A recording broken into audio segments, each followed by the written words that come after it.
ಬೇಕಾ ಪಾಪ? ಏನು ಇವಾಗ ತಾನು ಊಟ ಮಾಡ್ದಲ್ಲೋ? ಊಟ ಆಗಿದ ತಕ್ಷಣ ಸ್ವೀಟ್ ತಿನ್ಬೇಕನ್ಸುತ್ತೆ ಪಾಪ. ನಿಮಗೂ ಅನ್ಸುತ್ತಾ? ಇದನ್ನ ಕ್ರೇವಿಂಗ್ಸ್ ಅಂತ ಹೇಳ್ತಾರೆ. ಕ್ರೇವಿಂಗ್ಸು ನಿಮ್ಮ ಮನೇಲಿ ಯಾರಿಗಾರು ಇದ್ದರೆ ಫಸ್ಟ್ ಅವ್ರಿಗೆ ಬಾಯಿ ಚಪ್ಪಲ ನಿಂದು ಅಂತ ಅಂದ್ಬಿಟ್ಟು ಬೈಯೋದನ್ನು ನಿಲ್ಲಿಸಿ. ಕ್ರೇವಿಂಗ್ಸ್ಗೆ ಹಲವಾರು ಕಾರಣ ಇರುತ್ತೆ. Most important reason is stress ಇದ್ದಾಗ ಎಲ್ಲರಿಗೂ ಸ್ವೀಟ್ ತಿನ್ನಬೇಕು ಅನಿಸುತ್ತೆ, ಶುಗರ್ ತಿನ್ನಬೇಕು ಅನಿಸುತ್ತೆ, ಇಲ್ಲ ಚಾಕ್ಲೇಟ್ ತಿನ್ನಬೇಕು ಅನಿಸುತ್ತೆ.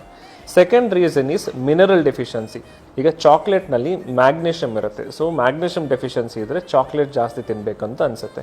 ಮತ್ತು ಶುಗರ್ ಕ್ರೇವಿಂಗ್ ಇರೋರಿಗೆ ಕ್ರೋಮಿಯಂ ಡೆಫಿಷಿಯನ್ಸಿ ಇರುತ್ತೆ. ಮತ್ತು ಉಪ್ಪು ತಿನ್ನಬೇಕು ಅನಿಸಿದ್ರೆ ಟ್ರೇಸ್ ಮಿನರಲ್ ಡೆಫಿಷಿಯನ್ಸೀಸ್ ಇರುತ್ತೆ. ಮತ್ತು ಎಸ್ಪೆಷಲಿ ಪ್ರೆಗ್ನೆನ್ಸಿನಲ್ಲಿ ಪೈಕಾ ಅಂತ ಒಂದು ಕಂಡೀಷನ್ ಇರುತ್ತೆ, ಅವ್ರಿಗೆ ಮಣ್ಣು ತಿನ್ನಬೇಕು ಅನಿಸುತ್ತೆ, ಆವಾಗ ಐರನ್ ಡೆಫಿಷಿಯನ್ಸಿ ಇರುತ್ತೆ. ನಿಮಗೆ ಕ್ರೇವಿಂಗ್ಸ್ ಇದ್ದರೆ ಮೇನ್ ಥಿಂಗು ಸ್ಟ್ರೆಸ್ ಮ್ಯಾನೇಜ್ಮೆಂಟ್ ಮಾಡಬೇಕು ಮತ್ತು ಆ ಮಿನರಲ್ ಇರೋ ಅಂಥ ಫುಡ್ ಐಟಮ್ಸ್ನ ನೀವು ತಗೋಬೇಕು. ನಿಮಗೂ ನಂತರ ಬಾಯಿ ಚಪ್ಪಲನ ಕಮೆಂಟ್ ಮಾಡಿ.